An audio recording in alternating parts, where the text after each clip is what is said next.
Hi, everyone. Good afternoon. Thank you for joining us today. We're going to be talking about virtual interviews and how you can best prepare so that you ace your next one. My name is Daniela Tornero, and I'm a Human Resources Manager for the tax group at Crow Silverman. And these are my wonderful colleagues. My name is Annalise Foreman, and I'm the manager in our HR group.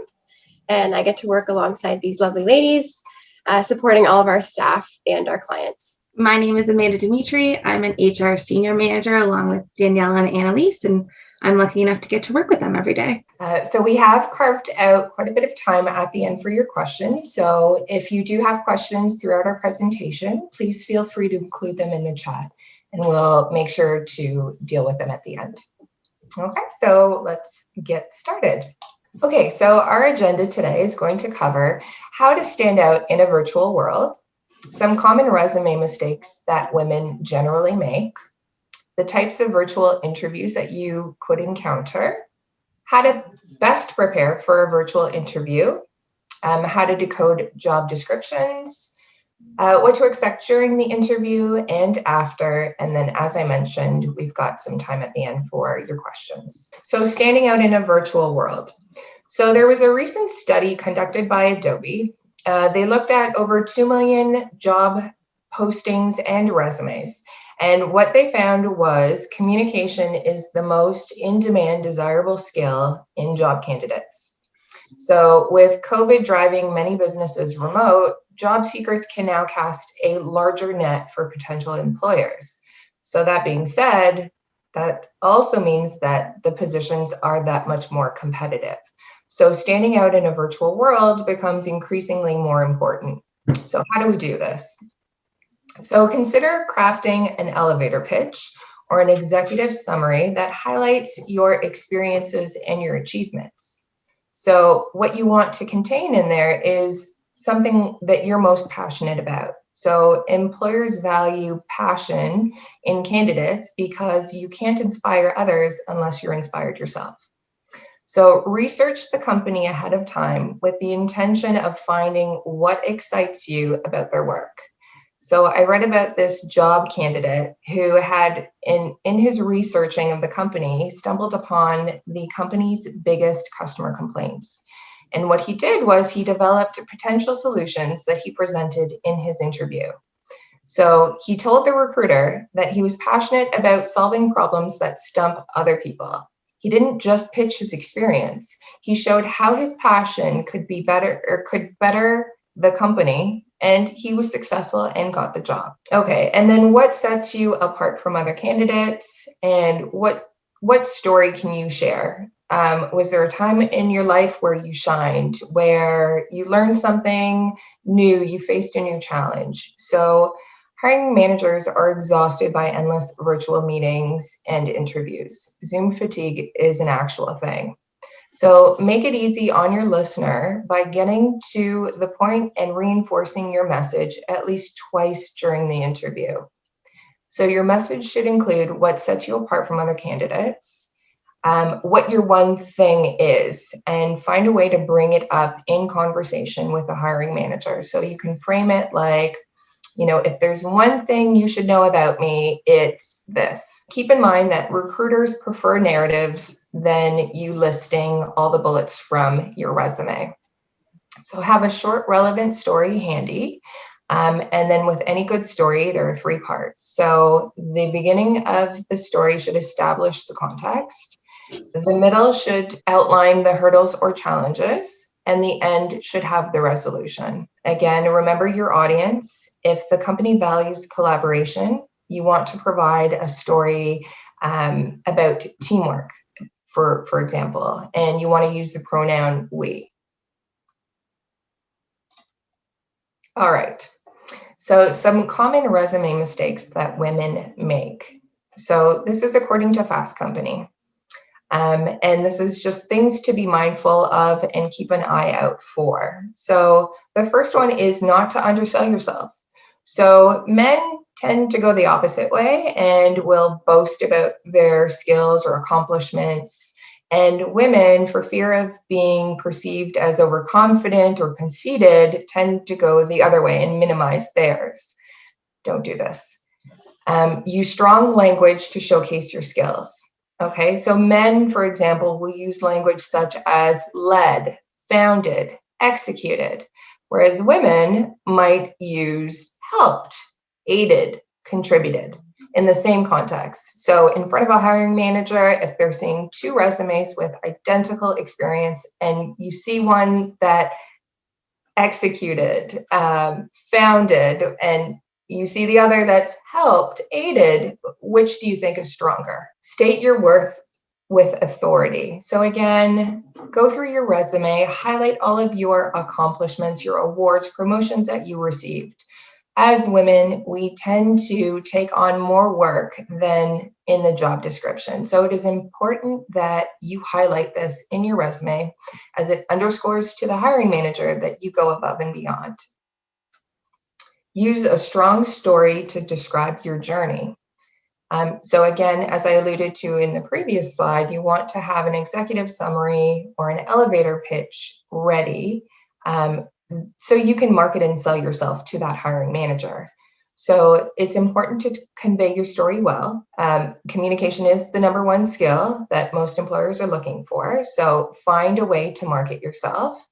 If there are breaks in your employment, do address them up front and frame them into your story. So get the reader interested in learning more about you. Create a narrative of the work experience that you have and use details.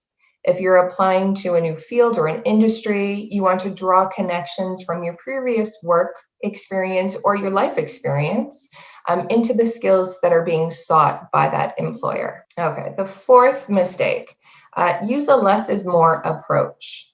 Don't overstate other people's involvement in your success as it weakens your story. So talk about your immediate impact on the overall problem or business. Okay, and the fifth is quantifying your accomplishments with assertive language. Again, like in the previous slide, you saw the differences in the way that men sell themselves and the way that women sell themselves. So you really want to communicate in a clear and concise manner and don't include any unnecessary details that don't add value. So the types of virtual interviews, there are two mentioned here, so they are the most common. So there is the one-way video interview, which is when interviews are conducted by providing the interviewee with a series of questions that you can pre-record your answer and submit to the interviewer. There are great benefits to this option as well, because you do get to practice your answer and nail it before you submit your response. But the most common that I've seen is a two-way video interview, which simulates the face-to-face interview that we are most experienced with. So these are often live, face-to-face, and conducted over a video conferencing software. So the company that you have applied for just called you and you have your interview tomorrow morning. Now what? How do you prepare? So the first thing that I would recommend is to do a technology check. So what device are you going to be using? Is it a computer, a tablet, or a cell phone? You're going to want to make sure that it is fully charged and the software is up to date. You definitely don't want to be doing any updates 5-10 minutes before your interview time. So make sure all this is prepared the night before or the day before. You're also going to want to make sure that you have a strong internet connection. So sometimes Wi-Fi can be a little bit iffy, so I do recommend that you hardwire directly into your internet if that's an option for you. Another option, if you do have Wi-Fi that can sometimes cut out at the beginning of the interview, I'd recommend sharing a phone number that you can connect with just in the event that your Wi-Fi does drop. There's another number that you can still continue your interview without disruption. So as I mentioned, you will be doing your interview over some software. So when you get your interview invitation, you will see what software that is. Most commonly, we are seeing Zoom being used. Now, Zoom, you can access this on the web or through the application. So what I would recommend is downloading whatever software you will be using, because there are features of the application that exist on the app and not on the website. So you want to make sure that you're set up for success and have the appropriate apps and all the features that might be needed. So also with your audio, you're going to want to make sure that you can avoid any background noise Maybe consider using earphones or a headset if you do have one. Background noise can sometimes pull through in the interview and might be seen as distracting. I know I have a cat that sometimes likes to chime into my calls. So try to be in an area that is quiet and you can avoid that. So your space and surroundings. So you're going to want to be mindful of the backdrop that is in your video. So you want to avoid any messy or cluttered spaces, walls of family photos, although they're beautiful, sometimes not the most appropriate in an interview. So as you can see, my backdrop does have guitars. So sometimes when I'm in meetings, that can actually work against me and be distracting, because most commonly people aren't listening to what I'm saying. They're fascinated by the guitars that are behind me and often wondering, does she play? Does she sing? Is she in a band? So these are all things that you're thinking of and not actually listening to the answers that I might be saying in an interview.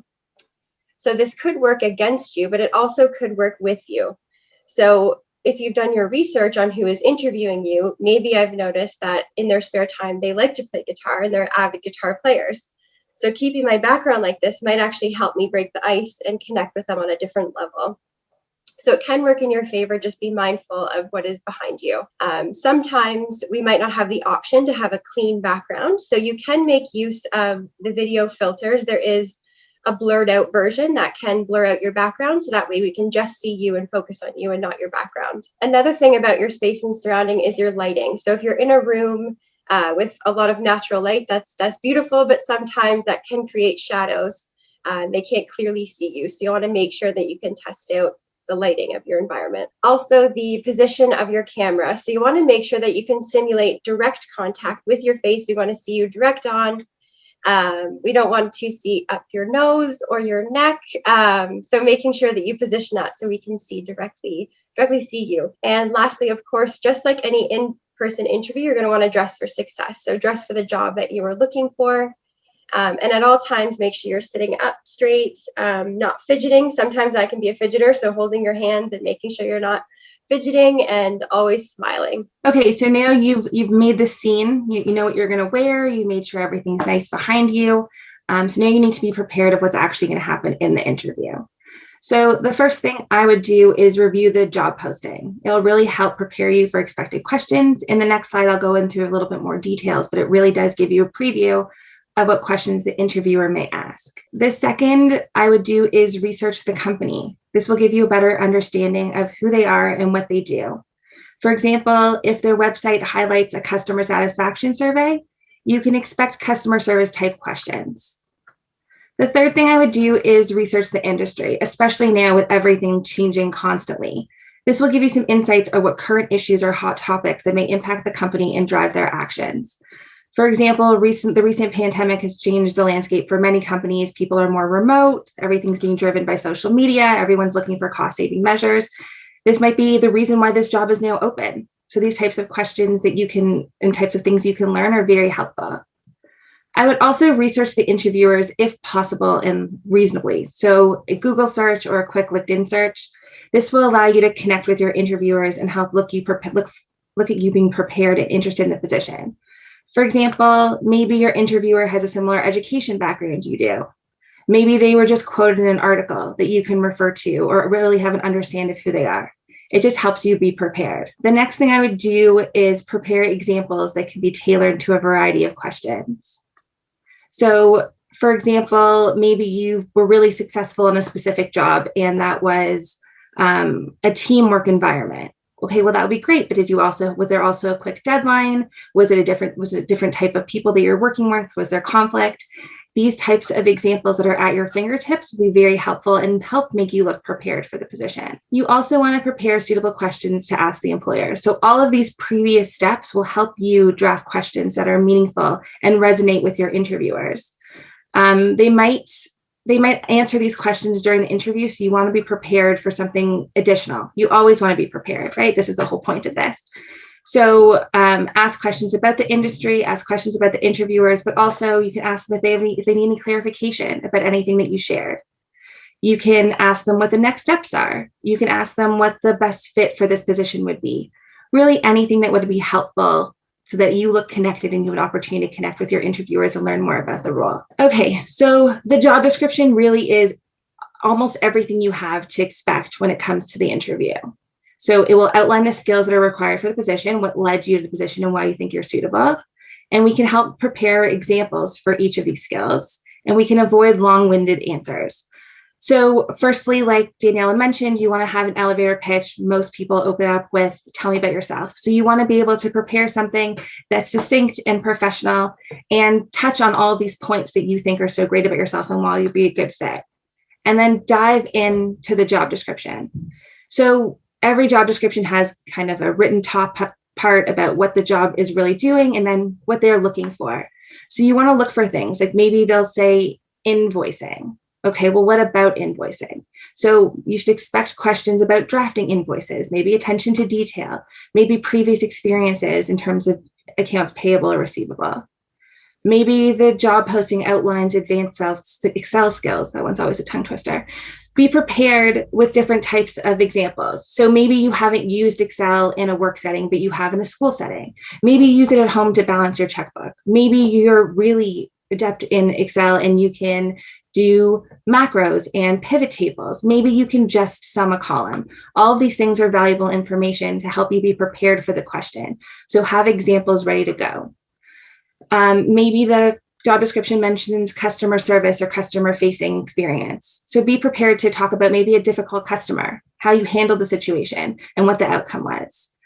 And often we're looking at a deadline driven environment. This will lead you to fast paced work styles. So how do you prioritize? How do you work under pressure?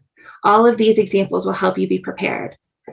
Also, you're at home. So the best part about a virtual interview is that you're at home. Take advantage of being at home. You can have all of your notes. You can have your Post-its. You can have your water. You can have your resume at your fingertips. Try to speak clearly, slowly, and try not to read, even though you've now surrounded yourself with all of the things that we've worked so hard to prepare. Okay, so in the interview, the same way that you would in any interview, you want to make eye contact. So like Annalie said about technology, you got to know where the camera is. So if it's right in front of you, if it's up, if it's down, if you're looking down, you really need to know. Making eye contact's a little bit more awkward given the video, but you can do your best. You want to speak clearly and don't rush, especially once you're in an interview, your blood pressure's rising, your nerves are going. It might be a little bit harder to slow down, but really do take your time. Listen for the questions asked and make sure you answer them fully and provide examples. You've just spent so much time preparing examples.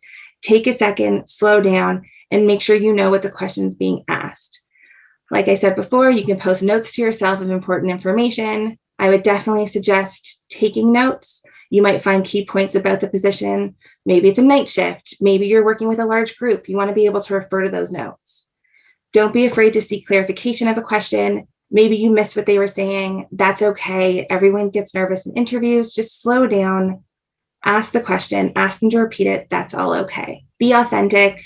You want them to see who you really are. That's who they're hiring. That's who they want to work with. They want to make sure that they know who you are. Don't forget to ask your questions. You've spent all that time preparing, so make sure you definitely use them and thank them for their time. Okay, so after the interview, everyone wants to know how they did. Everyone wants to know, did I get the job? What do I do now? The interview's over. What am I supposed to do? So I would definitely send a thank you email, especially if they're interviewing lots of candidates. It helps you rise to the top of the pile.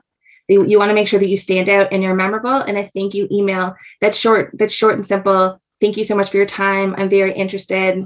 Will really set you apart. And lastly, everyone wants to follow up, but we need to do it in a reasonable amount of time. So often someone will say at the end of an interview, I'll get back to you at the end of the week. Don't reach out to them at Friday at 2:00. Like, yes, it's the end of the week, but give them an opportunity to get back to you. Give them an extra couple days. It is okay to follow up. Just give them some patience. They're busy, and take your time. So I know that we've seen lots of questions popping up. So we have banked a lot of time to answer your questions. Do you recommend LED lighting or a light ring while interviewing? I don't think we've gotten anywhere that specific before. Use whatever's at your disposal. The light is directly behind me. I can't do anything about it. So all I've done is just close the windows, turn on the overhead light, and I've worked with it that way. If you have a ring light and you can put it in front of your face, wonderful. If you don't, I wouldn't go to the additional expense of getting one. Household lighting is sufficient. I agree with Daniela. Sometimes the ring light that you can see in people's eyes, like if you ever see Instagram influencers, are actually distracting. So I don't think that it's necessary unless you happen to have one and it's really required. Something else that you can do is turning up the brightness on your laptop. So for example, I don't have my screens at max brightness when I'm working, but for a presentation or an interview, I might turn up the brightness, and that might give me the lighting that I need to get rid of any shadows. So that's another tip you can use as well. How should you position your device? I've seen too close, too far, not angled enough. So I can answer this. So in ergonomics, you want to be 1 arm length away from your monitor. So that's a good gauge. Anything closer than that is probably too up close and personal. And also your eyes should be hitting the camera directly. So I've got my laptop up on a riser. There's many things that you can fashion. If you don't have a riser, get a box, stack some books. Do whatever it is. It's an interview. It's fine. But just make it so that you're able to see the hiring manager in front of you clearly, and they're able to see you. And as Amanda mentioned, having your little Post-it notes with all your quick little stories in case you forget is very helpful. And you're not looking around and appearing as if you're reading off a script, which will come across not very authentic. The positioning. So what I've seen most often in being too close in a video is usually when we're using our cell phones. So I'm guilty of it. You're FaceTiming, you're seeing way too much of my face. So what you could do is position that just like you would with your laptop, like Danielle was mentioning, because the phone naturally, if you're holding it, is often too close. So I would recommend setting that on a desk or leaning against somewhere that is far enough apart so we can see more of you and not just your face. Could you talk more about how to behave if interviewed by 2 or 3 people, especially when they don't look at you? For example, they're writing or typing at the same time. That can happen, but you try not to be fazed by that. So especially with a virtual interview, you don't get the same body cues and you don't get the same engagement from the interviewers, but try not to let that affect what you're doing, how you're speaking, what you're speaking to. They're trying to make notes so that they can capture the amazing things that you're saying. So I wouldn't be overwhelmed with the fact that they're taking notes, that they're writing. That's their job. They're trying to do it. And your job is to do the best that you can and say amazing things that they want to write down. I just wanted to add for the multiple people interviewing you, if that's something that makes you nervous, maybe don't focus directly on that person's video. So try to look just directly at the camera so you're not seeing that. Because sometimes I find that could activate my nerves, or my blood pressure makes me nervous. So I would just look directly at the camera or just above it. So that way I can't see that they're frantically writing something down. It could be great things. So don't assume the worst, and just try to focus on the camera or just above it so we can still see you. And you're not seeing anybody taking notes. There is a resume related question, if that's okay. Can you talk more or tell us about the less is more approach? I know sometimes people's resumes can get very long. They can. And bear in mind, the average time a hiring manager reviews a resume is 6 seconds. So be extra mindful of that.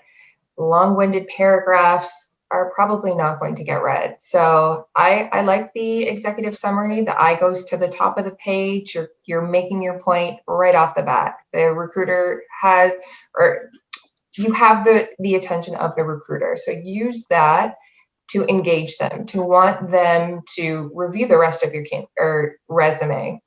Try to avoid those big, long paragraphs. You just want to make your points. You want to provide the information. And again, the job description is a great basis to start the modification of your resume to apply to that specific position. So try to use the same type of language. With applicant tracking systems, it could be that you're using a synonym and the software is not sophisticated enough to pick it up. So make sure that you are emulating the language contained in the document, because it could be reviewed by a computer and it could never get in front of the hiring manager. So less is more. And to what Danielle is saying, especially if there is positions that you've held that aren't applicable to the job that you're applying for. This is a time to like streamline that so you can beef up the sections that are applicable and slim down the sections that really have no relevance to what the hiring manager is going to be looking for. And does this apply to cover letters as well? Yes. A cover letter is a great place to speak to something that you wouldn't necessarily find in your resume, like a skill or experience that you wouldn't necessarily find. So you want to make the point, but you don't want to provide too much personal information or a long-winded answer. You want to give them the information that they need. And a cover letter is a great place also. If there are gaps in your employment, it's a good place to note them there and try to give a little bit of snippet as to why that was, without again going into great detail or providing additional personal information that you don't want to then relay. It's all about creating a story, engaging the reader, and getting them interested. So think about what you want to communicate to them. What should you do if you don't catch the name of the person who is interviewing? Are there any tips on what to use after in an email if you can't find their name on the website? Sometimes you're so nervous that you don't hear their name at the beginning. Well, it's obviously easier if your nerves are going to ask them to repeat their names like in the moment than it is to ask after, if you can avoid it. Speaking to someone for 20 minutes and then being like, oh, I'm sorry, what was your name, isn't helpful. But if you're going to send them an email directly, you can ask them for their spelling of their name or what their email address is, so you can reach out to them directly, which asks your question without directly saying, I forgot your name. Or if it's a pronunciation thing, you can always clarify. If you've missed the name complete, you don't recall, I'm sorry, how do I pronounce your name again? And it might not seem as obvious that maybe you didn't hear it the first time around. But the great thing about Zoom is your names are displayed on the screen here. So it is handy. And sometimes your email. Exactly. Hopefully is the name and not just like mine, the first initial and then the last name. Not helpful. During a job interview, is it okay to say that I feel motivated by the company's vision and values? Absolutely. But draw on that. So don't just say I'm motivated. How are you motivated? So provide an example and tie in personal attributes that you have, experiences that you've had, either personal or work, and tie it all together. That's a great idea. So, for example, if the company has all these green initiatives, they want to make the world a better place. Well, what are you doing at home? Like, how does that resonate with you? Is it possible to get a copy of your points that you are presenting today? For instance, can there be an email sent with your points that I can use for future reference? We can share the presentation, definitely. And the session is recorded as well. So you can go back and watch it as many times as you want. You can pause it. Do you do mock interviews? That's a good question. We do. And we put on this session for Dress for Success about a year ago now. And we had a quick mock interview tying all the points together. But because the Q&A section went for about an hour, we decided to eliminate that today for the purposes of having more time to answer your questions. Do you guys do any kind of help for if someone needs their resume looked at or edited, or any quick feedback? You're more than welcome to connect with any one of us on LinkedIn. I know there are a few former attendees that have reached out to me post sessions, asked me questions directly. But if you'd like us to have a quick look, provide some feedback, we'd certainly be open to doing that. And then this is actually maybe a good point to touch on about connecting with people on LinkedIn and using, when you add a connection, you have the option of adding a little message. Mm-hmm. Do we want to touch on that? It's a good way to kind of present yourself and get really good professional connections. Yeah, if there's a company, that you have your sights on, you really want to work there, it's always a good idea to reach out to staff that work there. Send them a message, let them know that, you're really interested, love to hear about the environment, the culture, to see if it's, somewhere that you would like to work. And these relationships evolve. A lot of companies also have internal referral systems. So, by making that connection with a complete stranger on LinkedIn, maybe, after some time, they'd be sharing your resume with the hiring manager and can help you get an advantage and get a foot in the door. About gearing and tailoring resumes and cover letters to certain job positions. So different fields have a different way of writing resumes. So for example, IT resumes usually are right up front with the different types of programs and software and coding. And they're usually some form of chart right up front, because that's like the highlight of a tech resume. Whereas a more typical administrative resume would have, more of a, I'm looking for a great job, and these are all my skills and experiences in typically a chronological order, starting at more recent and working their way back. A government position, especially anything that's going to be externally audited, which happens in any city, any provincial government type of work, you would have to go through and make sure you're commenting on every point that they're there. They're not going to infer that because you worked in an office that you have all the office skills. So if they're saying they need X amount of experience with Microsoft Word, if you haven't written it, they're not going to expect that you did. So you really do have to provide detail. When it comes to government jobs, less is more isn't necessarily the right way of doing things. It's more is the right way to go. More means everything. So if you're doing anything that's more publicly type of environment, I would definitely go that route. But like I said, it really depends on which place you're going to. Also, sometimes on Indeed, you can search resumes. And if you're looking at a similar type of field, you can see people's resumes without names, which might help you see something similar to what you're doing. An administrative resume, a finance resume, a tech resume, and help guide and gear your resume to the right type of industry. I know we touched a little bit on ATS. Which words/phrases would you suggest you use to kind of bring your resume to the forefront of these systems, basically to pass them? You have to essentially mirror the language that they use in the job description. The previous question for government jobs, it's actually the opposite. So with government, you almost have to regurgitate everything they say in the amount of times they say it, because they tabulate a word count. So if the description is 1,000 words and your resume only hit on maybe 100 of them, a good chance the tracking system is going to eliminate your resume from the review stage. So with government jobs specifically, more is more. Other situations, less is more. And is there a difference between a resume and a CV? So in theory, a CV is usually more succinct, like it's briefer, not the same amount of details. But I think nowadays they're pretty interchangeable in terms of what you're doing. And as the previous questions, less is more or more is more, you would just tailor your resume, or if you prefer to call it your CV, to that position in that industry. Also on the resume or CV, when you are applying for the job, the posting might specify. So it could say attach your resume or CV or resume/CV. So in that case, you would know that it's okay to call it either or. They could be interchangeable. So when you are applying, they will ask for one or the other or both. So then in that case, you're good to go. Is there any application that you can suggest to use to keep track of keywords from a job posting? Not that I'm aware of.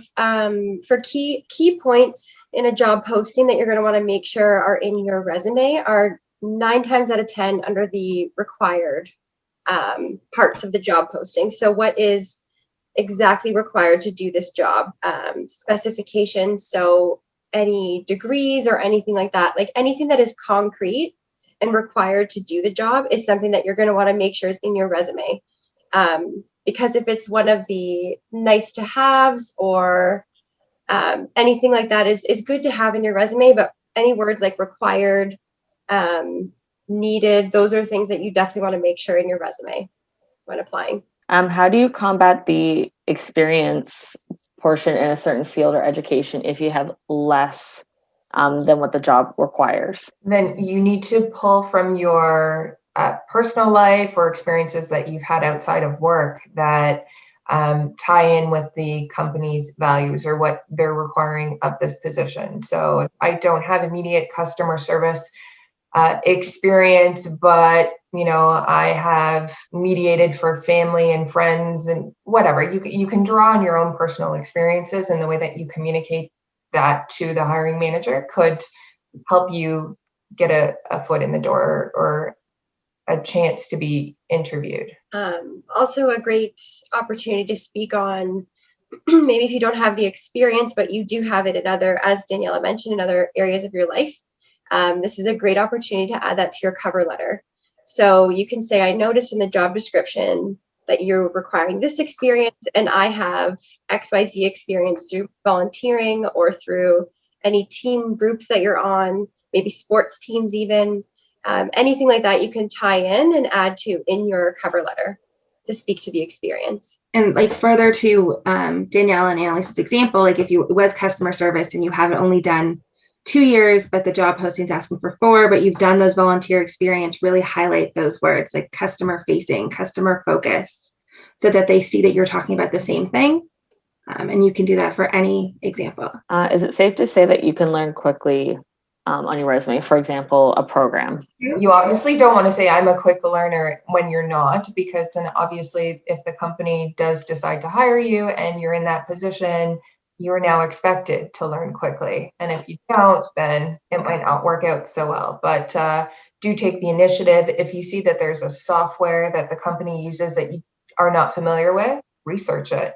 Go on YouTube, learn everything you can learn about it, and then speak to it in the cover letter.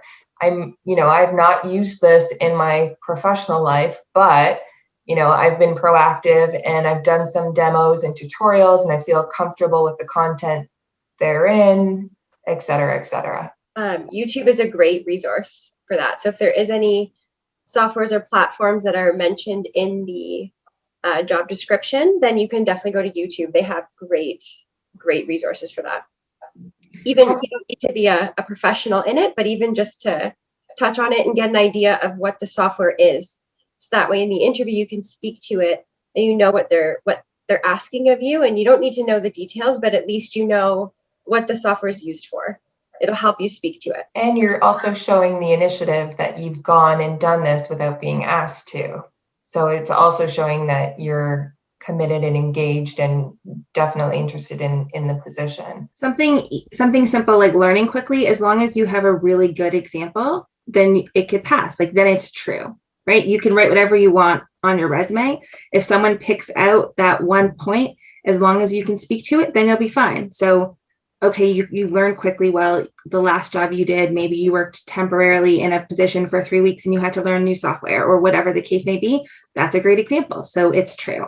If you can't think of an example, then you probably shouldn't include it. It's like a good rule of thumb. There is another question about CV, which I know we talked about the differences between resume and CV. What do you think that companies prefer? It's industry specific. It's position specific. You want to make sure that it's clear. And I always prefer chronologically for more recent and work your way back.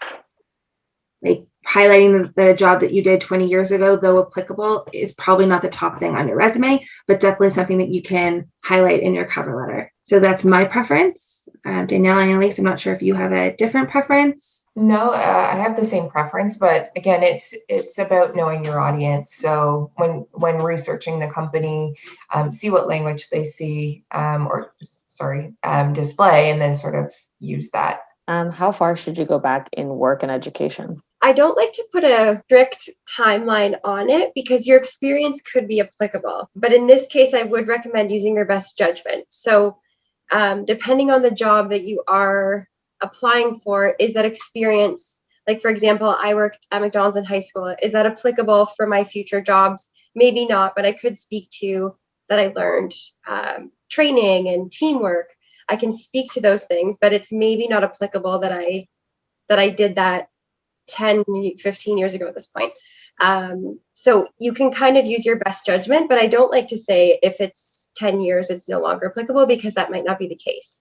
If Annalise is applying for a job as an HR at some other type of fast food chain, maybe it's very applicable, and putting that information puts her well above. So it really has to be applicable. I don't know that age matters. I think it's more about whether or not it's it makes sense to what the job that you're applying for, and kind of it. But at the same time, like we said before, government is more. So if you worked on Windows 95 in 1995, that might be perfect, exactly what they need for a government job, where a regular corporation might not be going back that far. They want to look at what your most recent skills are, or recent experience, plus any specific skills that would really put you above for this position. And also gauge the experience that they're looking for. So if the company is looking for 15 plus years of experience, then you definitely want to make sure that your resume goes back that far. If they're only looking for a year or two, does it make sense to go back 20 plus years? Maybe not if all the experience is not relevant to that particular job, but look at what they're asking for and then tailor your resume accordingly. Job descriptions are also usually prioritized. So the skills, the top few lines are the most important. The bottom ones are less. So make sure that you're definitely covering those top few if you aren't covering all of them, which I hope you are, because you're going to get the job. You're doing great. In the interview, for a question for the employer, is it appropriate to say that you prefer to work remotely? I was going to say, look at the job description. So did the job say, right now we're seeing the job is temporarily remote due to COVID. So that's a good indication that going forward in a quote unquote healthier world, it would be in person. So you might cut yourself out of getting the job if you say, I only want to work remote, because there's sometimes little hidden tips that might show you that the job isn't going to be remote all the time. But a way that you could say, you could reposition that question and say, will this job be remote for the foreseeable future? Do you anticipate a time that we'd be back in the office? What does this job look like on a day-to-day basis? Is it flexible? Are we sometimes in the office, maybe 1 or 2 days a week, and the rest from home? I would more switch it to see what they're looking for, because you don't want to say, I prefer remote, and then you don't get the job because they need you to come in on Friday afternoons, and you would have been totally fine with that. So be mindful of indirectly cutting yourself out. If the job is asking for 2 to 4 years experience and I have more than 10 years experience, will I be discriminated from those other applicants if I apply? Discriminated against is a different kind of thought process. If someone's looking for someone with 2 to 4 years of experience, it's like a specific level within the organization. So if would a CFO have the skills and abilities to do like an accounts receivable job? Yes. Is that like appropriate? Probably not. But that's not saying that you shouldn't apply. It's just how they view it. It also usually is referenced to some form of salary range. 10 years of experience might be a salary that's over here, and 2 to 4 years might be a salary that's over here.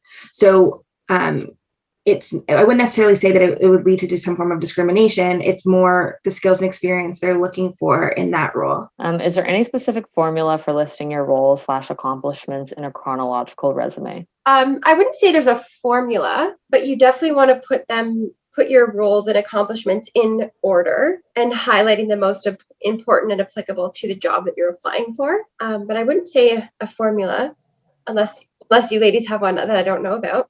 Maybe. Well, you work your way from the top and work your way down. So what's the bulk of my job? I did A and B. Those are going to be your first couple points, right? So the lower you get, maybe you occasionally did this, or seldom than that, or once a year you were involved in doing the Christmas party. Fantastic. But like those things would be lower down. And that's really the only kind of formula I would think is the higher points are something that you would have put more time into.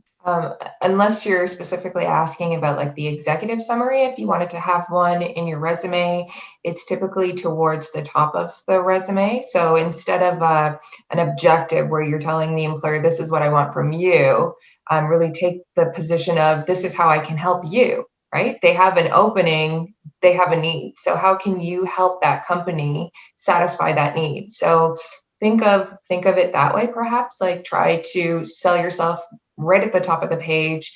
And then as you're listing your experience, always have like a nice little summary of your accomplishments, your achievements, your goals, things that you achieved there that made an impact. Thank you, all three of you, so much for answering all these questions.